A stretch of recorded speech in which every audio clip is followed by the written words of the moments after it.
Hey, it's Jordan. I am in Flint, Michigan, East Palestine, Ohio, Tumwa, Iowa. Please support the only independent outlet on the ground covering what the corporate media covers up. So he picked Marco Rubio as Secretary of State. Maybe, throw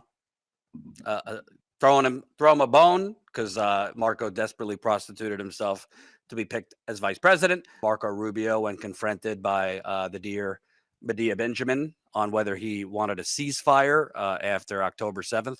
Senator Rubio, will you call for a ceasefire? No, I will not. In Gaza? On the contrary. Senator Rubio, please. Are you filming it? Wait, So I want you guys to get this. I want them to destroy every element of Hamas they can get their hands on. These people are vicious animals who did horrifying crimes.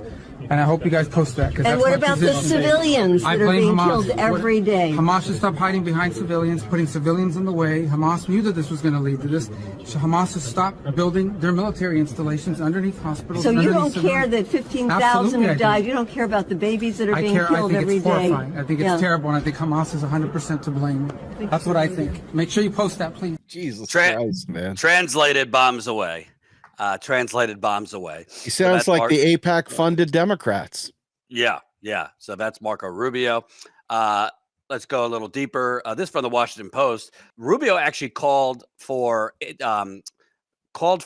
insubordination, or basically called for punishments of officials that called for a ceasefire. In today's apprehensive environment, there may be no topic of discussion more fraught than the Israel-Gaza war. This could be particularly intimidating for federal employees unsure about workplace rules over expressing their opinions, despite having a wider latitude than many realize.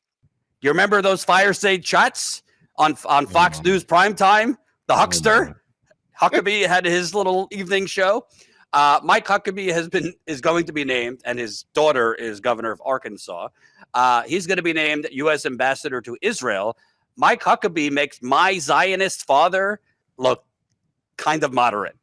Let's listen, Colin, if you have the clip I sent you from Twitter. This is what he said when he was in Israel, I think 2017 or 2018. Might as well be saying God gave us the land. My feelings personally, and I'm speaking only as a person, I think Israel would only be acting on the property it already owns. I think Israel has title deed to Judea and Samaria. There are certain words I refuse to use. There is no such thing as a West Bank. It's Judea and Samaria. There's no such thing as a settlement. They're communities, they're neighborhoods, they're cities. There's no such thing as an occupation. That they get out of their minds that people are living in lean-tos and tents, and sleeping in cars, circled around a tree. They're living in very well-designed and beautiful cities and communities. Can't wait to get back. I'm going to take an extra hat. I'm going to get it to President-elect Trump. Build Israel great again. Who knows? We may see him wear this out there in one of his rallies somewhere. I don't know. Can't promise that. I can only promise he will get a copy of the hat. Thank you very much. Jesus Christ. And I just want to listen. We could shit on the Democratic Party all day long here, and I'm glad to do it. And we will. We're going to talk about James Carville and Morning Joe later. But let's be clear to you, leftists. That would be me. Donald Trump. No, not you. It would not be. Who said Donald Trump is more anti-war than the Democrats, which was laughable. Who kind of ignored that Donald Trump moved the embassy from Tel Aviv to Jerusalem because Sheldon Adelson, he's dead now, that rich Republican who, other than the Koch brothers, was the biggest donor to the Republican Party. Sheldon Adelson gave him $30 million. Sheldon Adelson was a major Zionist. And he said, I want you to move the embassy. And Donald Trump gladly did. And now Sheldon Adelson's widow gave him $100 million for his campaign this time. What do you think he's going to do? Well, he started with naming Mike Huckabee, who apparently, if you don't know, Judea and Samaria is what, the religious types think the West Bank is. God gave us Judea and Samaria. It's like my father. God gave us the land. Ooh, loony. So I got news for you folks. And this is not to lecture anyone that voted, any Arab American or anyone, how you voted is how you voted. And I respect that. But I was clear. It could get worse. When I say worse, the genocide is a genocide, but I mean, I do not think the people he's surrounding himself have any hesitations about annexing the West Bank, possibly annexing Gaza. The thing about the GOP that I think everybody needs to get through their head, really, is they're just the more I'm fucking you in the face version of the Democratic Party. The same exact policies. There's literally the only thing that is different is they're saying it to you directly. They're not like faking like they're your friend and then doing the genocide thing. They're like, just say, fuck you, we're going to do it. Now, this is my only hope about this. Bad people, evil people that stayed silent when the Democrats committed genocide. I have a strange feeling the minute the guy with the bad comb over participates in it will find their way to the streets with a pussy hat on or something else, maybe even a blue bracelet, to fight for genocide for once.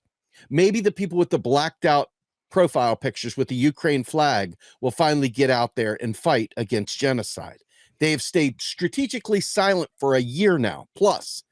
So when I think of this stuff, I think of it like, well, if you're saying either or, I'm going to say I would rather the group in office that gets the most of us united to fight against genocide than 3/4 of the population going back to sleep because brunch is much better than fighting against a genocide. And I'll stand on that every day of the week. So I'm not saying I'm pro or anything, but I want you to think about something. They're both literally positing the same position. They're not in any way, shape, or form doing anything different. They're just dickheads about it. They purposely in your face it, right? And that will get these shit libs that have been sitting on the sidelines, that'll get their dander up and they'll suddenly remember, oh crap, genocide sucks. Okay. But it really comes down to there is one single message. It doesn't matter which party's saying it. There is one message, and that is we support Israel. We're going to fund you whatever you need, Israel. We are not putting any conditions on our support for you, Israel. Do what you want. Rubio's just saying the quiet part out loud.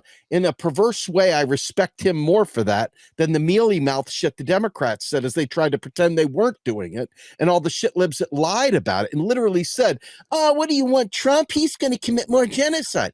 Let's play the next Huckabee clip. This one of the more like Joel Osteen, Jesus is coming back variety. And so for 44 years, I've been coming to Israel, and I've seen God take this country and do amazing things here. And really the only explanation for Israel, I tell people when I bring them here and they've never been before, I tell them, I said, if this is your first time, you have no context. But let me say to you, this is a fulfillment of prophecy. Yes. Ezekiel 37, the dry bones live again. And the desert is blooming right before our eyes. The desert is blooming here. And the only explanation for the extraordinary explosion economically and even agriculturally of this land is that God has his hand on it. What happens next? It's about the end times. And quite frankly, some of us think we may just be living in them. My mama said actions speak louder than words. He doesn't have to appoint Marco Rubio as anything. He doesn't have to appoint Mike Waltz. If he wanted to get out of Ukraine, if he wanted to cut the military budget, if he wanted peace, these are, what did he say? Mexico's not bringing their best? Well, he's not bringing his best if these are the people he's lining it up. And you want to know something? Remember, J.D. Vance talked that anti-war stuff. Well, J.D. Vance is vice president-elect. Does he not have a say? Is he not? Obviously it's Trump's call, but it just seems like all these people who told us, well, these people are to the left of the Democrats. And this isn't to minimize that the Democratic Party has been totally pro-war and has been funneling cash to Raytheon and Lockheed Martin. It's not either or. They're both terrible, and they're both down with the military-industrial complex. But the bottom line is, this is, like Steve said, this is stabbing you in the front, not through the back. And this is dangerous because at some point, Iran is going to respond if we continue antagonizing Iran. At some point, China will respond if you continue antagonizing China. Say what you want about either. Certainly a lot of human rights abuses and whatnot. It will be very illuminating if we start seeing the resistance brunch liberals now speaking out against this genocide, if it just gets a little bit more fuck you in your face with Trump, Huckabee, and the rest of the gang. So let's look at Haim Saban and Sheldon Adelson, right? I can see these guys sitting there breaking bread. Just so the audience knows, Haim Saban, basically the largest donor to the Democratic Party, probably for 20, 30 years, stole the Power Rangers from Japan, net worth of $3 billion, super duper uber Zionist. He and Sheldon Adelson, I'm sure, break bread together. I'm sure that before he died, I'm sure that that group in no way, shape, or form has a different agenda for Israel. I'm sure they are 100% in lockstep for the values and hopes and dreams of a Zionist Israel. And I'm sure they have the exact same beliefs as to Hamas and everything else. Every other person that is not a Zionist is not worth living. They call them animals. They're willing to kill them all. So to me, at this point in time, I think it has to become pretty obvious that whether it be Republicans in Trump or whether it be shitlibs in Katmala, you're going to have the same marching orders from two people. Maybe they're various factions in the U.S., but they have the same geopolitical goals. And so that means regardless of which party's in power, because the parties are there to shape a narrative. They're there to shape a narrative that keeps the working class constantly at odds with one another while they simultaneously have a single objective and continue marching towards it. This is why it's so important to me, anyway, that I stop funneling thoughts through Democrat, Republican, and start thinking more like working class people, human beings, regular people, thinking about right and wrong. In other words, killing people, not killing people, in terms of military surrounding countries and militaries not surrounding countries, in terms of funneling weapons in and not funneling weapons in, not Democrat or Republican. And this is why it's so important that people that are, I consider myself not just post-duopoly, but post-liberal in terms of, I don't think that there's any chance we get any change whatsoever via the ballot box or any other traditional establishment means for us to do it. Yes, hit them with the pocket, hit them in the wallet. But what did they do to get past hit them in the wallet? What they did was they raised interest rates. By raising interest rates, that funneled money to all the people that you would have otherwise tried to hold back your money from. And these guys with all their money sitting there in savings, sitting in bonds, sitting in other stocks, sitting there in hedge funds, are making money hand over fist, whether we stop their primary front, their storefront, instead of understanding that their money comes from passive capital, passive investments that they don't really have to do anything for. I think it's really fundamental to understanding the finance capital game, the end stage, late stage capitalism that is driving those rich people. They don't give a flying F about any of us. And we keep thinking that billionaires somehow or another are just desperately want to help the little guy.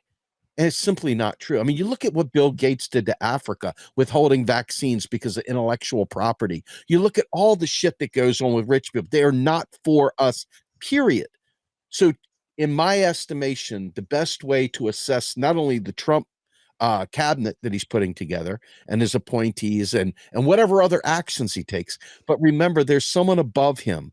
There's an entire group of people above him that hold the purse strings and hold all the things that make Trump give a shit. And that's why they donate. It's not just to one or the other. You notice a lot of them split their donations evenly. It's not like either or thing. So I really hope folks start getting a class consciousness, awareness of who has their best interest. And it's really not either party. They are literally both doing the exact same thing. The military-industrial complex, in large part, along with the fossil fuckers and big pharma, run this country. That's why I have the flag behind me, the United Corporations of America. So if you ever thought that Trump was truly anti-war, tell me how he was anti-war. Give me a specific. Did he cut the military budget? No. He increased the military budget. Did he end any wars? No. Did he cut, remove, shut down any of the 1,000 military bases of America around the world? No. Did he bomb Syria? Yes. Did he continue funding Saudi Arabia's genocide in Yemen, which we never talk about? Yes. In fact, credit to Bernie Sanders, and I believe it was Republican Mike Lee, they got a war powers resolution through bipartisan to end U.S. funding of Saudi Arabia's genocide on Yemen. Trump vetoed it.